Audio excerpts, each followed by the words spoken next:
Oi, gente. Vocês estão bem aí, né? Foram lá, tomaram café. Quem não estava com a garrafa do lado já de uma vez. Esticaram um pouco o corpo. Deram uma passeada.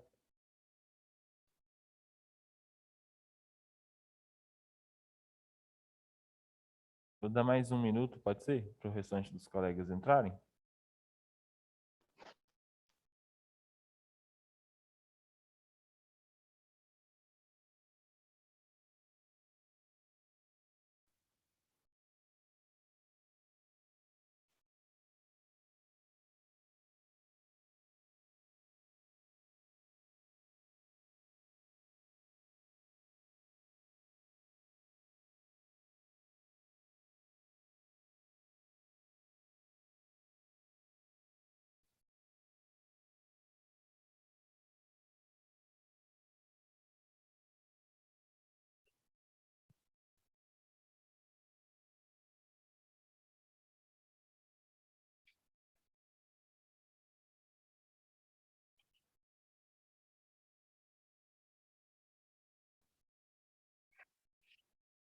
Bom, nós já somos 8. Dá para começar já.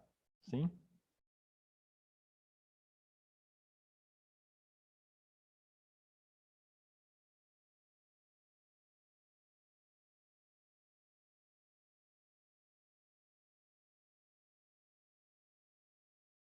Vocês conseguem me ouvir tudo certinho?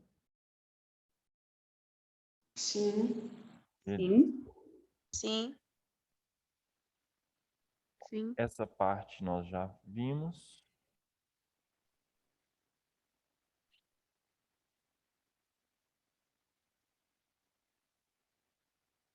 Bom, nós chegamos a ver o posicionamento do oblíquo, que eu comentei com vocês. Nós vimos a primeira radiografia, né, do oblíquo posterior direito e a oblíqua posterior esquerda. As relações são próximas, né? Asa do ilho, cabeça do fêmur, trocânter maior, colo da cabeça do fêmur, o isquio aqui, o pubis, o ramo superior, né? O forame obturado, aqui já a região do ilho, né? Sem muitos segredos essa incidência. Nós começaremos esse tópico agora de posicionamento radiográfico do tórax e depois faremos exercício. Tem pelo menos 9 imagens de exercícios prontas. Caso faltar, eu consigo fazer mais, porque nós já avançamos um pouco com relação às incidências, então a gente consegue fazer bastante exercício hoje. Posicionamento radiográfico do tórax. A abordagem do paciente. Após receber a requisição do exame, o técnico em radiologia deverá organizar a sala e todos os objetos que serão utilizados, que é o que a gente já tinha comentado, né? Desde de pelve, que foi nosso primeiro grupamento de imagens, né? Porque em seguida aqui virá tórax, a gente já tem esse hábito, né? Esse costume já acordado entre nós de organizar primeiro a sala. Então, nenhuma novidade até agora para a gente. Deverá chamar o paciente pelo nome completo e se certificar de que é realmente a pessoa que irá realizar o procedimento, pois ainda são relativamente comuns as situações de homônimos e trocas de exames. Homônimos são nomes semelhantes. Acho que na turma de vocês não tem, mas são pessoas que têm nomes iguais. Há um tempo atrás, o pessoal da Receita Federal chamou minha mãe para trocar uma ideia. Aí eu falei, uai, minha mãe não é estelionatária? Será que ela é estelionatária e me escondeu isso a vida toda? O que está acontecendo, né? Aí, quando chegou lá, o pessoal começou a interrogar ela, e aí pediram o nome dela, ela pegou e falou, o nome da minha mãe é grande, Gisele Cavalcante de Albuquerque Souza, 4 nomes, né? Para a composição do nome completo dela. E aí, no final das contas, descobrimos que tinha uma mulher, também com o nome de Gisele Cavalcante de Albuquerque Souza, numa distância de uns 3 bairros de onde nós moramos, e que o nome da mãe dessa mulher é o mesmo nome da minha avó, mãe da minha mãe. Então, assim, 2 casos de homônimos familiares ainda, né? Mãe e filho, nas 2 famílias. E aí entra a importância de vocês verificarem, né, sempre o máximo possível o nome do paciente, certificar que a pessoa que vocês estão chamando é a pessoa que realmente vai fazer aquela incidência. Eu não consegui entender, Catherine. Você falou foi... Ah, tá. Acho que ela tá... Beleza. Uma dica que eu dou nesse sentido de chamar pelo nome mesmo, eu não sei se eu comentei quando eu estava exemplificando, né, o comportamento, né, de atendimento, lá no início da disciplina, mas, por exemplo, vocês acredito que têm o hábito de chamar os mais velhos ou uma pessoa desconhecida de senhor, senhora, né? Principalmente quando não conhece. Quando for paciente, procure chamar sempre pelo nome, mesmo que fala, ó, senhor Francisco, senhora Maria. Por quê? Se em uma condição de verificar o nome e por algum motivo verificou errado, né? Acredita-se que é aquela pessoa. Quando você chamar ela pelo nome outras vezes, é mais uma forma de verificar se é aquela pessoa que você está chamando. Então, por exemplo, você verificou o nome, a pessoa falou que sim, meu nome é Francisco, beleza. Aí quando você chama ele de Francisco, ele fala, mas eu não sou Francisco, eu sou Geraldo. Aí você vai falar, mas você não falou comigo que seu nome era Francisco? Na hora de verificação de nome? Ah, não entendi.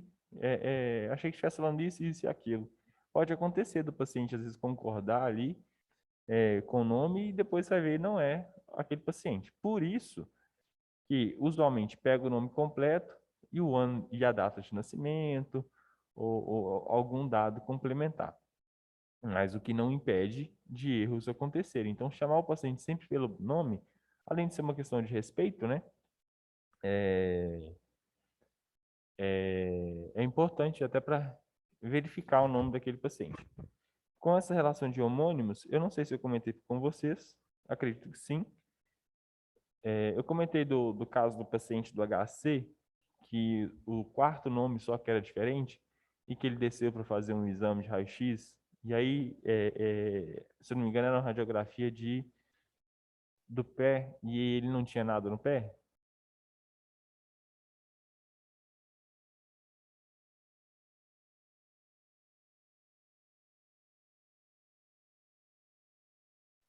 Acho que foi bem no início da aula, não foi? Foi, eu acho que foi, deve ter sido no primeiro dia. Então eu comentei.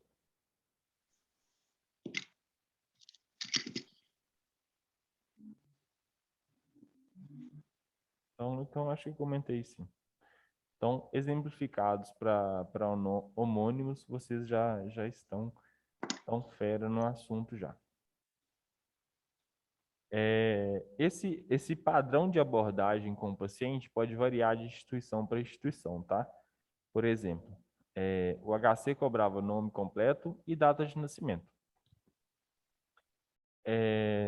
Vocês podem achar outra instituição que cobra nome completo, data de nascimento e o nome da mãe, por exemplo, ou identidade, ou CPF, ou pedir o documento do paciente ali e tal, porque usualmente na ficha já vem, né, o nome completo e a data de nascimento.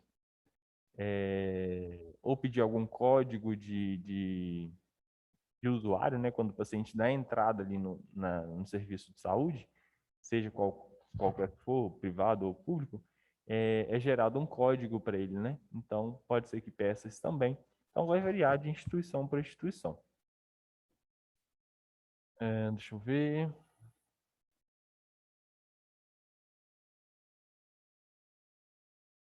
Eu acho que com essa relação de homônimos, eu acho que já foi suficiente. Eu acho que vocês já estão fera, já entenderam a ideia. Bom, o processo inicial é a anamnese, que consiste em um conjunto de perguntas pré-definidas que permitirão ao profissional saber o motivo do exame, sendo essas questões relevantes para o procedimento e que irão gerar informações importantes para os técnicos envolvidos na execução e laudo do exame.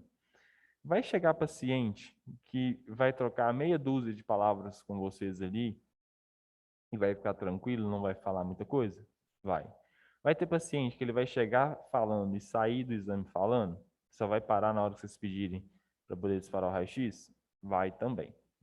Mas desde esse que fala menos ao que fala mais, vocês têm que prestar um pouco de atenção, né? Ter essa sensibilidade com o paciente para entender o que o paciente está passando. Por exemplo, radiografia de mão, pé, é, se o paciente não chega com a faixa, ou você não percebe ali que ele já está com uma condição de mobilidade ruim, ou você não percebe na fisionomia dele que ele está sentindo dor, ou que ele está com alguma sensibilidade na região, se ele chega muito normal, é bom vocês perguntarem. Estou vendo aqui que é uma radiografia das mãos, ou dos pés, ou do tórax. O que você está sentindo? Não no sentido de você clinicar o paciente, mas você entender até que ponto você consegue chegar com aquele paciente na incidência. Por exemplo, nós estamos falando de tórax, vai fazer uma radiografia de tórax do paciente. Deixa eu voltar uma imagem aqui, lá atrás, para eu mostrar uma radiografia para vocês, para eu conseguir exemplificar melhor e vocês conseguirem pegar a ideia. Aqui. Imagina o paciente que está com dor no tórax, né, na região do peito, e só de respirar já dói a caixa do peito, né, que é popularmente dito. Como é que você vai posicionar o paciente desse jeito, sendo que só de respirar já dói? Então, assim, esse feedback, essa sensibilidade com o paciente ali, essa troca de informação é importante para você saber até que ponto você vai com o paciente. É a mesma ideia que nós conversamos já, por exemplo, sobre movimentação da pelve, né? Para saber a limitação do seu paciente. Então, é importante que vocês conversem com o paciente. Uma dica que eu vi na prática e achei muito interessante está atendendo o paciente? Pergunta se ele está com dor, né? Se ele não falar antes, que é muito comum que eles falem. O senhor, a senhora Francisco, a senhora Maria, está sentindo dor no peito? Está sentindo o quê? Aí o paciente vai falar. Só que como é que você vai mensurar, né? Calcular a dor do paciente? Se você tiver que posicionar, seja qualquer que seja o posicionamento, você vai movimentando o paciente devagar, né? Para se ele tiver que acusar alguma dor, ele vai falar, doeu, tá doendo, e aí você vai entender ali o limite do seu paciente. Se não, o que você pode fazer? Senhor Francisco, senhora Maria, qual que é o nível de dor que você está sentindo? De 1 a 10. Numa escala de 1 a 10. 10 com muita dor, impossível, e um com baixíssima dor. Qual que é o número que o senhor ou senhora me dá? Aí você vai conseguir perceber. Ah, é 3, ah, é 7, ah, é 5, ah, é 9, mas dá para ir. Não, é 10. Só que o de 10 usualmente já vai chegar reclamando de dor, uma coisa absurda, né? Espera-se, né, pela escala de 10 ser o máximo. E aí você vai conseguir pegar aquela resposta do paciente, até para entender o paciente ali naquele momento e até para posicionar o paciente naquele momento. Agora deixa eu voltar lá.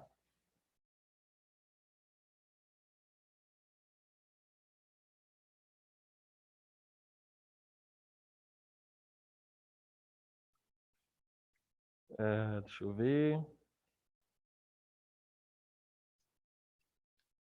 É, além do fato, né, de ter essa sensibilidade com as perguntas, né, em função do paciente, caso o paciente não consiga fazer aquela incidência, aquela conversa preliminar que você teve com ele antes de fazer a incidência ou no desenvolver da incidência, vai servir de argumento para se você tiver que virar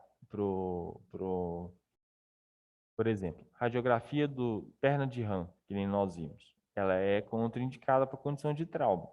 Então, o paciente chegou com muita dor e você suspeita que ele seja com trauma, você vai passar para o seu chefe, né, para o chefe do seu setor, para ir subir na hierarquia até chegar no médico. E aí, como é que você vai saber das dores do seu paciente, da limitação? Conversando. Então, aquela conversa vai servir de um possível embasamento para você virar e falar: olha, chefe do meu setor, ou o chefe, ou a chefe, olha, o paciente está reclamando e falou isso, isso e isso de dor. Não dá para fazer incidência, porque a limitação de movimento, ou porque o paciente não consegue fazer X ou Y. Então, essa conversa, além de ser um fator psicológico para o paciente, para ele conseguir ter confiança no seu trabalho, serve muitas vezes uma questão psicológica para o paciente também, né?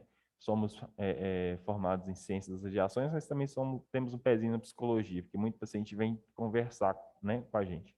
E serve ali para você ter um embasamento caso não dê para fazer incidência, né?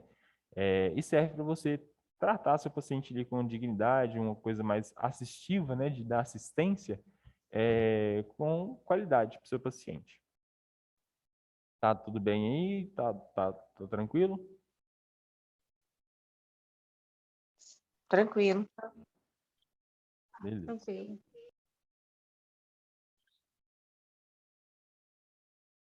Bom, em seguida, orientar o paciente a retirar quaisquer objetos radiopacos que possam formar artefatos na imagem, como, por exemplo, adornos usados na região torácica, como correntes, piercings, prender o cabelo longo, né, para longe do tórax, retirar roupas espessas e ou com botões ou sutiã e vestir-se com a vestimenta oferecida pelo técnico em radiologia, que consiste em um avental fornecido pelo serviço de radiologia. Agora vamos por partes, né? Eu comentei com vocês de um paciente que fizeram uma radiografia de tórax dele, não tiraram a camisa dele que estava com botão, e aí ele quase foi para a mesa de cirurgia, porque o médico achou que ele tinha engolido o botão. Acho que não. Não.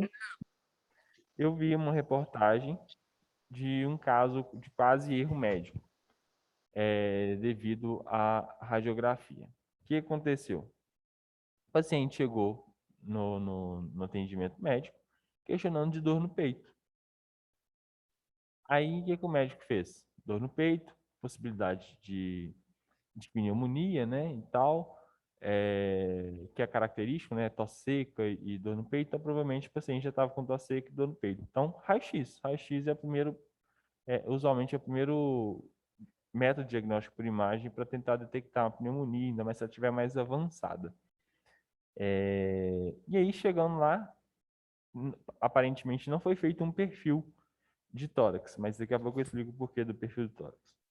Fez só um PA, ou um AP, não lembro, mas é nesse sentido. e não tiraram a camisa do paciente. E ela tinha um botão apenas. Não era aquela camisa com fileira de botões, era um botão apenas. O médico observando aquela radiografia, considerando o botão ali na região do tórax, paciente com dor no peito, dificuldade de respirar, falou: pronto, batata, né? Bloco cirúrgico, vamos tirar esse botão de dentro do paciente. Não sei como foi, não me recordo tão bem mais como foi percebido que não era que ele não tinha engolido. Muito provavelmente na hora da arrumação dele para fazer a cirurgia, dele tirar a camisa, alguém deve ter visto o botão e falou: uai, tem um botão na sua camisa na região do peito. Será que não foi ele que estava na radiografia? Muito provavelmente aconteceu isso.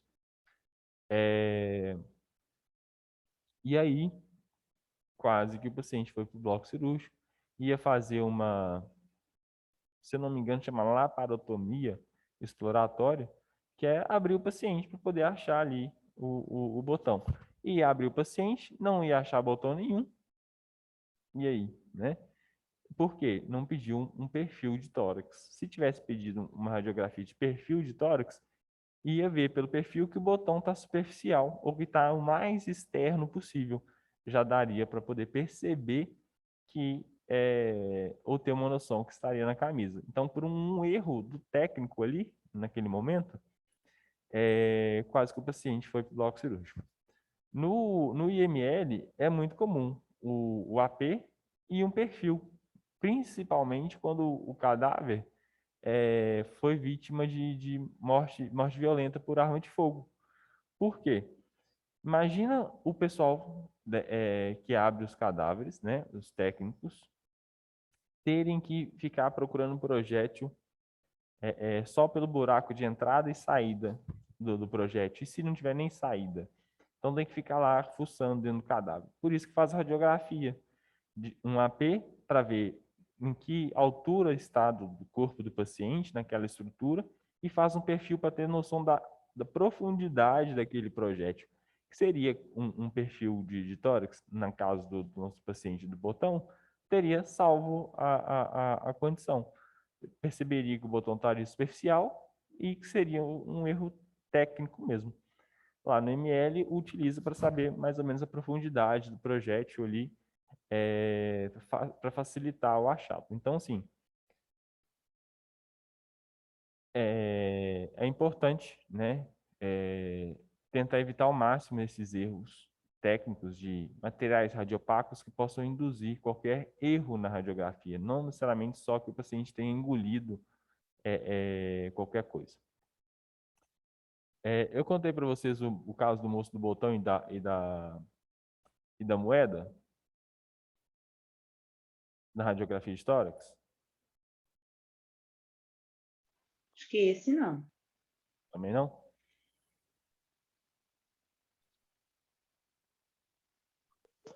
Eu acho que não.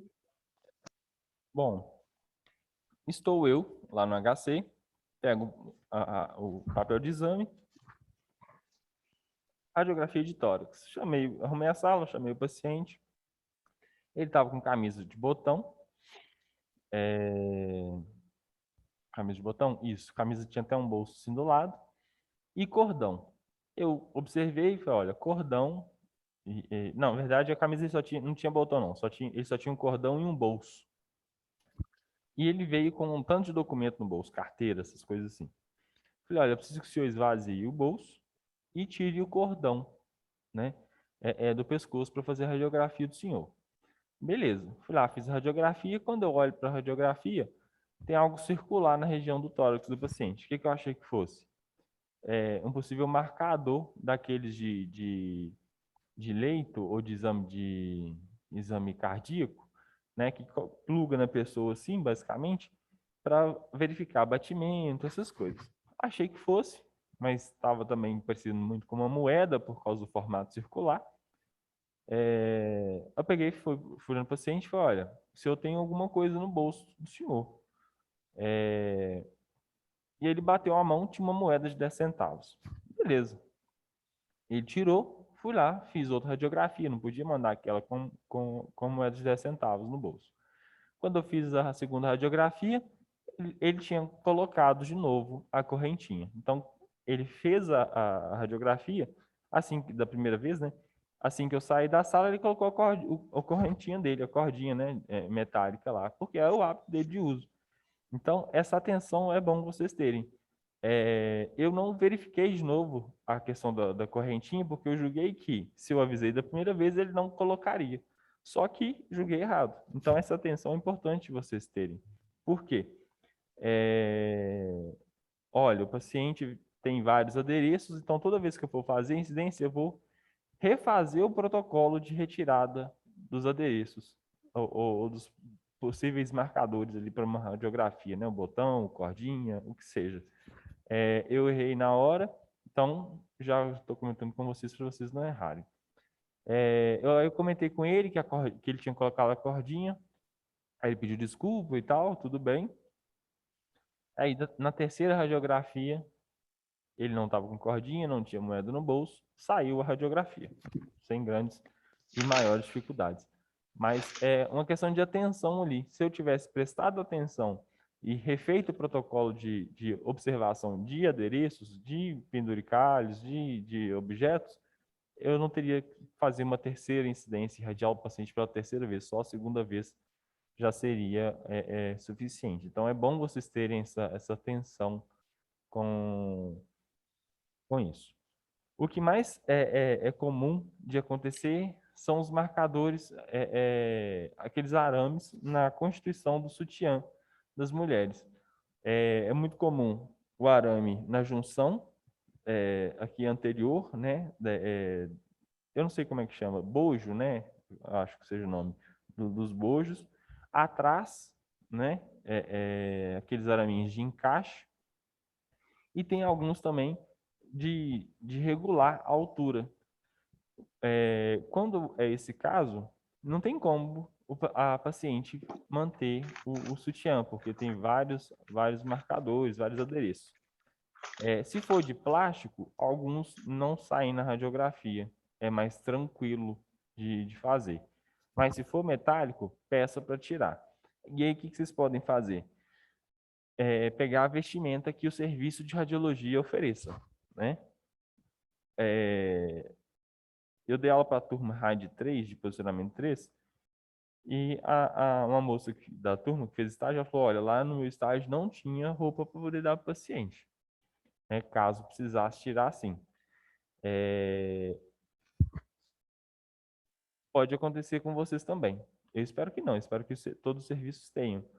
Mas pode se acontecer de pegou para lavar, gastou todos naquele dia. O que vocês podem fazer? Se for só o sutiã, tira o sutiã e deixa a paciente de camisa, a camisa que ela já veio. Ah, mas a paciente está com camisa que tem strass e está com sutiã que tem ferrinho. Aí vocês já estão forçando a barra. Pode acontecer? Pode. Nesse caso, você pergunta ao paciente: você tem outra camisa? Justamente para quê? Para o paciente não se sentir exposto, né? Mas assim, no pior das hipóteses, aí o paciente vai ter que ficar sem camisa. Aí vocês vão lá, fecha a porta, né? Que já é usual, e faz a radiografia. E aí, se o paciente tiver que realmente ficar sem camisa, né? Principalmente se for do sexo feminino, aí vocês tranquem fecha a porta, né? Usualmente as pessoas não sabem abrir na porta, porque eles têm medo da radiação da sala, e limpa o equipamento, porque vai ter contato da pele do paciente com o mural, né? Ou com a mesa. Então, limpem, né? É importante. Mas, do meu tempo de experiência, eu não cheguei a vivenciar essa condição do paciente ficar seminua, né? De membro superior. E não lembro de ninguém ter comentado uma condição chegar a uma condição atípica assim, tá? Então, eu só comentei das possibilidades porque pode acontecer. Com maior probabilidade ou não, mas pode acontecer. Piercing. Dependendo do piercing, se der para tirar, tira. Somente, tipo assim, brinco, né? No caso, uma radiografia de crânio, por exemplo. Piercing no mamilo, dá para tirar? Se der para tirar, tira. Se não der, paciência, não dá para tirar, né? Piercing no mamilo, que é mais comum. Deixa eu ver. Correntinha dá para tirar. O pessoal parece muito aqueles negócios de igreja católica no pescoço. Como é que chama? Não é terço, não. É tipo uma cordinha. Escapulário. Escapulário? Isso. Escapulário. Eu não sei o nome desse negócio. Fui em duas missas na minha vida inteira. Então, assim, esses adereços religiosos eu sou totalmente leigo. Escapulário. É muito comum do paciente chegar com escapulário e aí você tem que pedir para tirar. Meu conselho para quando o paciente tirar brinco, alargador, piercing, escapulário, tem alguns que chegam até com terço, porque ficam na recepção lá contando terço de manhã. Coloque num lugar que o paciente tenha como observar aquele objeto. Por quê? Para o paciente não sair, perder de vista e colocar um no bolso, por exemplo, e acusar que sumiu na sala de radiologia, ou o técnico sumiu com o meu objeto, com o meu brinco. Então, assim, se chega uma mulher e ela tem bolso, pega o escapulário, pega o brinco, pega o cordão, pega o piercing, pede para colocar no bolso. Por quê? Está com a paciente. Corre menos riscos de perder e de arrumar algum problema. A paciente, usualmente calça de mulher não tem muito bolso, né? Comparado, por exemplo, a calça de homem. Mas o paciente está de bolsa, então pede para pôr na bolsa. Não tem nem, não veio de bolsa, e tem negócio. Então coloca onde o paciente pode ver, minimiza a chance de dar problema, de sumir, tá? Que acontece. Eu já vi casos do paciente colocar o adereço, né, a cordinha em cima da maca que ficava na sala e sair. Depois voltar, deixei minha cordinha e aí tava lá em cima. Porque às vezes nem vocês, ou no meu caso, eu nem lembrei que o paciente não tinha pego de volta o cordão, né? E depois o paciente voltou e falou, tá ali em cima ali, pode ficar à vontade, pega lá. Então, mais uma informação. Piercing, tarará, roupas espessas. Eu acho que esse longo primeiro parágrafo, eu acho que eu consegui falar tudo que eu precisava com vocês. O profissional técnico em radiologia tem por obrigação fornecer aos pacientes todos os equipamentos de proteção individual, que são os EPIs, necessários e que não interfiram na formação da imagem. Equipamentos de proteção. Num título, né, máximo, ele é subdividido em equipamento de proteção individual e equipamento de proteção coletiva. No nosso caso, agora nós abordaremos os EPIs. Acredito que vocês tenham ouvido falar dele em biossegurança. EPIs da nossa área. Colete de chumbo, né? Que o paciente vai vestir, que o técnico pode vestir, somente em bloco cirúrgico, por causa da hemodinâmica, que o acompanhante pode vestir, que o paciente, dependendo da condição, possa vestir também. Temos também protetores de gônadas, né? Numa incidência que nós vimos, tinha até um protetor de chumbo na pelve. Esse aqui, ó, ele é um protetor, um equipamento de proteção radiológica, para tampar justamente a região do útero, por exemplo, né? Para evitar exposição. É mais um equipamento de proteção. Gônadas, essas chapinhas aí de disposição. Protetor de tireoide. Usualmente todo serviço tem colete de chumbo, protetor de tireoide. Pode faltar gônadas, essa plaquinha pode faltar, mas tireoide e colete sempre tem. E inclusive o de tireoide ele também é usado no bloco cirúrgico, tá? Para não ficar exposto. Deixa eu ver. O que mais? Colete, gônadas, esse de plaquinha. Tem alguns. óculos plumbífero também. Esse é mais destinado a bloco cirúrgico também. Mas dentro do nosso contexto de condicionar o paciente com, com EPIs, procurem sempre fornecer o EPI se não for atrapalhar a imagem. Muita gente, e é o que é o mais comum que eu percebi, vai fazer uma radiografia de tórax e aí o paciente vira e fala, não tem protetor de tireoide para me dar, não? E aí você fala, olha, vai atrapalhar a imagem. Aí o paciente fala, ah, mas a tireoide está no pescoço, a radiografia é do tórax. Aí quando você explica que o ápice pulmonar vem até aqui em cima, quase que na altura do ombro, né? Quando a pessoa respira fundo e o protetor tireoide vai cortar, aí o paciente até entende ou finge que entende. Então, sempre observem isso. Se for atrapalhar a incidência, é melhor que não dê o protetor. Por quê? Se vai atrapalhar, você vai ter que repetir a incidência. Aí você vai repetir sem o protetor.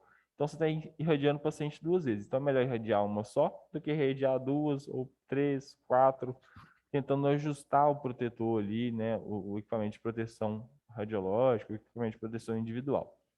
Então, sempre se atentem à qualidade da imagem, tá? No caso do paciente ou acompanhante em idade fértil, deve-se obrigatoriamente ser questionado se a mesma está grávida, por razões de proteção radiológica. Nós já vimos esse ponto no início da disciplina, então não vou falar muito sobre ele. Em quaisquer casos onde gestantes precisem ser expostas ao raio-x, com a anuência do médico, obrigatoriamente deverão fazer uso de todos os EPIs radiológicos possíveis para o bom andamento do exame. Então, chegou uma paciente grávida, não sai fazendo imagem, por favor. Mesmo que a mulher seja lá com 9 meses, o médico tem certeza que ela está grávida, até pelo tamanho da barriga, não sai fazendo a radiografia de uma vez. Espera, se você for estagiário, procura algum técnico, né, para acompanhar. Se você for o técnico futuramente, vai verificar lá no pedido se veio uma guia, né, preenchida pelo paciente, ela sabendo da exposição dela ao raio-x. Se não veio, é bom saber se tem essa guia. O médico, obviamente, está ciente, mas pode acontecer né, de a gestação ser com menos meses e o médico passar batido e pedir uma incidência. Então, é sempre bom verificar, né, para não expor a paciente. Vai ter que fazer? Não tem jeito? Então, o máximo de proteção radiológica que você puder fornecer para aquela paciente vai ser o adequado, tá? As radiografias apresentam informações de objetos tridimensionais em um plano bidimensional. Nesse sentido, é comum utilizar o mínimo duas incidências diferentes para o estudo adequado da estrutura. O nosso corpo é tridimensional, né? Nós temos altura, largura e profundidade. Na radiografia, nós temos altura e largura só. Então, é como se pegasse, é igual o desenho animado, como se achatasse a pessoa, né, para promoção da imagem. Quais outros métodos que vão diferenciar métodos de diagnóstico? Tomografia consegue ser 3D, medicina nuclear consegue ser 3D, ressonância consegue ser 3D, mas a radiografia vai ser 2D. Então, é bom que vocês entendam isso. Falta um minuto para o nosso horário aqui encerrar. Então, deixa eu interromper o compartilhamento. 10h44, 10h49, a gente volta, pode ser?